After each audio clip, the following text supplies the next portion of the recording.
আমাদের চ্যানেলের গল্প ভালো লাগলে প্লিজ দয়া করে আমাদের চ্যানেলটি সাবস্ক্রাইব করে রাখবেন এবং লাইক শেয়ার কমেন্ট করে আমাদের পাশে থাকার অনুরোধ রইল। গল্পটা শুরু করা যাক তাহলে। প্রিয় প্রিয় বেগম, লিখনিতে পুষ্পিতা প্রেমা, পর্ব ৬। ডাকাত দল মহল ছাড়তেই বাড়িতে হৈ হৈ রব পড়ে গেল। হারিকেনের আলো বাড়িয়ে শাহজাহান সাহেব, শেরতাজ সাহেব, খোদেজা আর হালিমা হামিদা ছুটল কন্যাদের কক্ষের দিকে। সায়রা আর সোহিনীও তখন বেরিয়ে এলো কক্ষ থেকে। কণ্ঠে প্রবল উৎকণ্ঠা মিশিয়ে বলল, আম্মা, বাইরে গোলাগুলির শব্দ হচ্ছে কেন? খোদেজা হাউমাউ করে কেঁদে উঠে তাদের সারা মুখে হাত বুলিয়ে জড়িয়ে ধরে বলে, তোমাদের কোনো ক্ষতি হয়নি তো? সায়রা আর সোহিনী বলল, না, আমাদের কোনো ক্ষতি হয়নি। কি হয়েছে বলবেন? মহলে ডাকাত ঢুকেছে। সায়রা আর সোহিনী আঁতকে ওঠে। হৃদস্পন্দন বেড়ে যায় আতঙ্কে। বলে, আম্মা, কে যেন চিৎকার দিয়েছে। সেই শব্দ শুনে আমাদের ঘুম ছুটে গিয়েছে। বিদ্যুৎও নেই। ভাইজান আর সাফায়াত ভাই ঠিক আছে?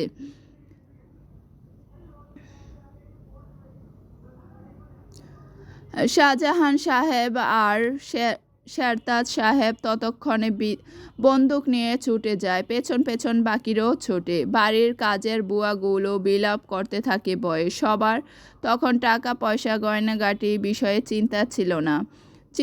চিন্তার বিষয় ছিল কারো কোনো ক্ষতি হয়েছে কি না এ বিষয়ে।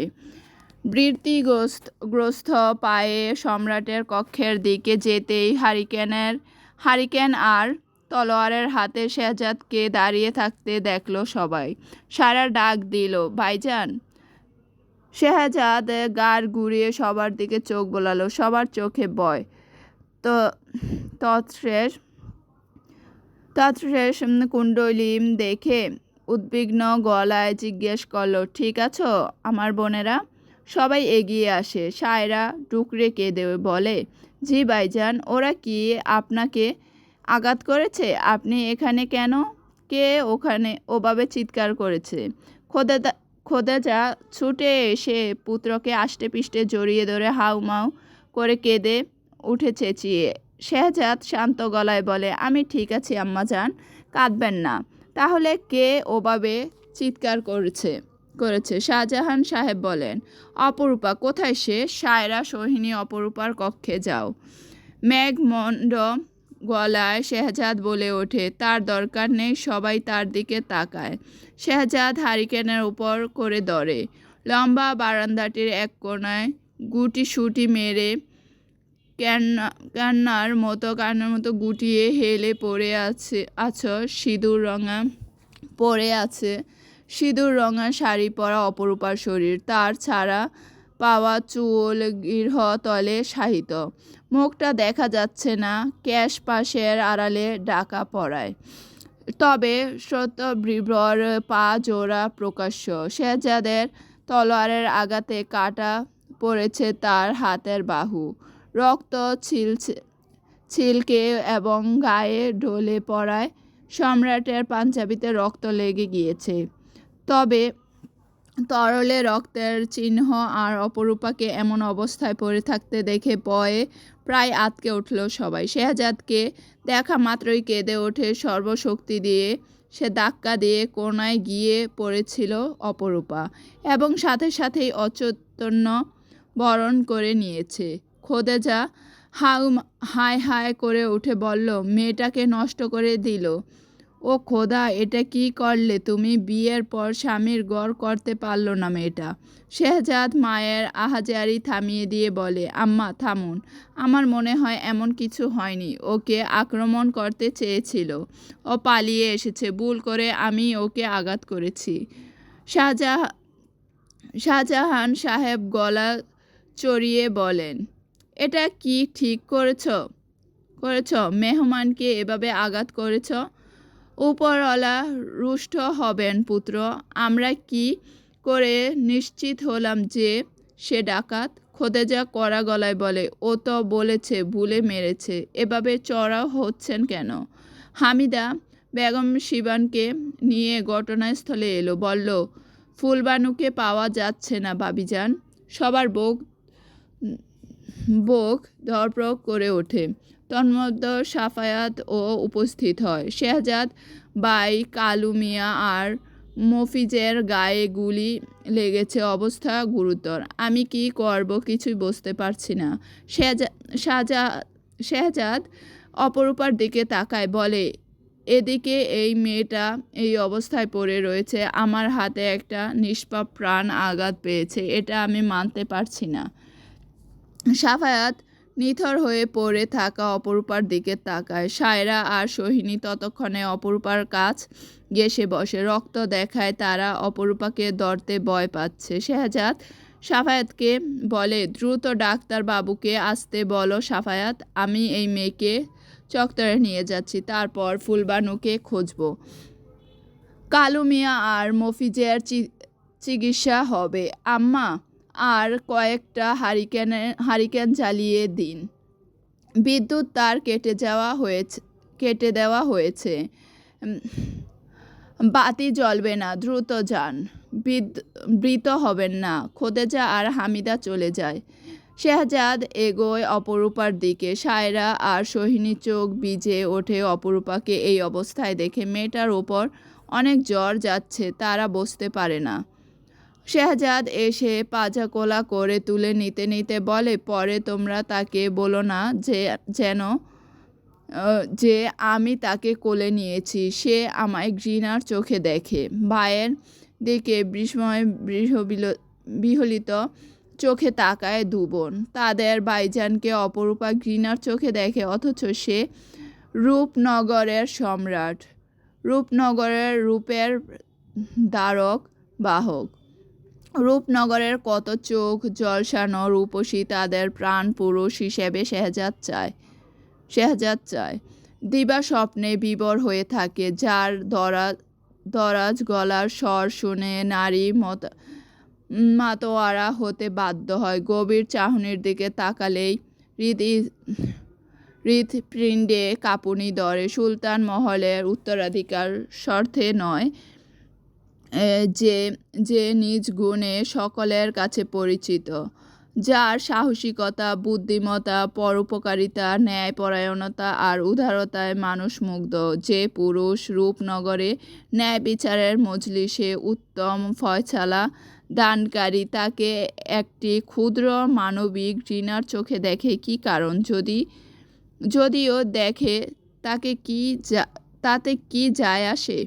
স্বয়ং রাষ্ট্রপ্রধান এসেও যদি সম্রাট শেহজাদ সুলতানকে এ কথা বলে, তাও তিনি তা কানে তুলবেন না। একজন অতিশয় নগণ্য কন্যার ঘৃণাকে কেন তিনি এত প্রাধান্য দিলেন, তা বেশ ভাবিয়ে তুলল দুই বোনকে। পরক্ষণে মনে হলো অপরূপার ভাবনাই সঠিক, কারণ সে তো সম্রাট শেহজাদকে চেনে না। যদি চিনত, তাহলে যে দু চোখ দিয়ে ঘৃণা ছুঁড়েছে, সে দু চোখকেই ঘৃণা করত সে। অপরূপাকে চৌকির উপর শুয়ে দিয়ে বোনদের কৌতূহলী চোখ দুটোকে এড়িয়ে ফুলবানুর খুঁজে বেরিয়ে পড়ল শেহজাদ। ডাক্তার চলে এসেছে, অপরূপার চিকিৎসা চলছে। ডাক্তারের কথায় কালু মিয়া আর মফিজকে রূপনগরের হাসপাতালে নিয়ে যাওয়া হয়েছে। মতিবানুর আহাজারি শোনা যাচ্ছে। ফুলবানু তার আপন চাচাতো বোন স্বামী তালাক দেওয়ার পর মতিবানুর সাথে সুলতান মহলে কাজের খুঁজে আসে সে। শেহজাদের শরণাপন্ন হয়ে কাজ নেয়। তার পরিষ্কার পরিচ্ছন্নতা দেখে খোদেজা তাকে রেখে দেয়। মফিজের সাথে তার নিখা হওয়ার কথাবার্তা চলছিল মহলের ভেতর। খোদেজা ঘটক ছিল। সপ্তাহখানেক পর তাদের নিখা হতো। শেহজাদকে জানানোর পর শেহজাদ ফুলবানুকে স্নেহ করে ফুলকলি ডাকে। ফুলকলিও সাহেব ভাইজানকে নিজের পর সবচাইতে বেশি ভালোবাসে, শ্রদ্ধা করে, সম্মান করে। জায়নামাজে বসে সবার আগেই সে সাহেব ভাইজানের জন্য দোয়া করে, হায়াত খোঁজে। সাহেব ভাইজান রূপনগরের প্রাণ। সেই ফুলকলির অনুপস্থিতি শেহজাদকে বড়ই চিন্তা আর ভয়ে ফেলে দিয়েছে। সায়রা আর সোহিনী হারিয়ে গেলে যেমনটা লাগতো ঠিক তেমনটা লাগছে, অস্থির লাগছে। খোদেজা বিলাপ করা শুরু করেছে। ওদিকে ডাকাত দল সোনা দানা, নগদ টাকা পয়সা আর জমি জমার কাগজপত্র নিয়ে গেছে। শাহজাহান সাহেব কেদারায় বসে রয়েছেন চুপচাপ। জমি জমার কাগজপত্র দিয়ে কি করবে তারা? অপরূপার রক্তক্ষরণ বন্ধ হয়েছে, তবে চেতনা ফেরেনি। সায়রা আর সোহিনী তার গলার পাশে নখের আঁচড় দেখে আঁতকে উঠল। ডাক্তারের ডাক্তারের দেওয়া ঔষধ লাগিয়ে দিয়ে হাত পাখার বাতাস করতে করতে ডাকলো, অপা ওঠো অপা, কিছু হয়নি তোমার। কয়েক লগ্ন পর ফুলকলিকে না পেয়ে শেহজাদ ফিরে এলো হতাশাগ্রস্ত হয়ে। এসেই কণ্ঠস্বরে বসে পড়ল পরাজিত ভঙ্গিতে। বসেই চোখের আঁখি পতিত করল সায়রা আর সোহিনী দ্বারা ঘিরে থাকা কন্যাটির দিকে। অনুতাপ নিয়ে ভাবে, এর আগে এমন ভুল সে কখনো করেনি। তনুদ চত্বরে পুলিশ তার দলবল সহ প্রবেশ করল। সম্রাট শাহজাহান সাহেব, শেরতাজ সাহেব দাঁড়িয়ে পড়লেন। পুলিশ অফিসার বললেন, ফুলকলির খোঁজে আমাদের টিম কাজ করছে। আমরা তাকে খুঁজে পাবো শীঘ্রই। আরও একটা খবর আমরা নিয়ে এসেছি, সেটা হলো আশেপাশের 4-5টা গ্রামে খোঁজ নিয়ে আমরা জানতে পেরেছি কোনো কাজী বাড়িতেই অপরূপা আর রহমানের নিকাহ পড়ানো হয়নি। সুতরাং রহমান নামের কেউই অপরূপার স্বামী নয়। শেহজাদ আশ্চর্যিত গলায় প্রশ্ন করে, তার মানে অপরূপা মিথ্যা বলছে? হ্যাঁ, মিথ্যা বলছে। তাদের বিয়েই হয়নি। তবে অপরূপার গ্রামে গিয়ে জানতে পেরেছি একজনের সাথে অপরূপার অল্প দিনের পরিচিত ছিল এবং তার সাথেই অপরূপা ঘর ছেড়েছে। তারা দুজনেই দুজনকে ভালোবাসত। ও লোকটার খোঁজ করা হচ্ছে, তাকে পেয়ে গেলেই সব সমস্যার সমাধান পাওয়া যাবে। শেহজাদ জানতে চায়, অফিসার, আজকের ঘটনার সাথে অপরূপা কোনোভাবে কি সংযুক্ত? আমরা সন্দেহ করছি, কিন্তু অপরূপার প্রেমিককে না পাওয়া পর্যন্ত তা নিশ্চিত করে বলতে পারছি না। আপনারা তাকে চোখে চোখে রাখবেন। শেহজাদ পণ করল অপরূপাকে সে চোখে চোখেই রাখবে। চলবে। আমাদের চ্যানেলের গল্প ভালো লাগলে প্লিজ দয়া করে আমাদের চ্যানেলটি সাবস্ক্রাইব করে রাখবেন এবং লাইক শেয়ার কমেন্ট করে আমাদের সাপোর্ট করার অনুরোধ রইল।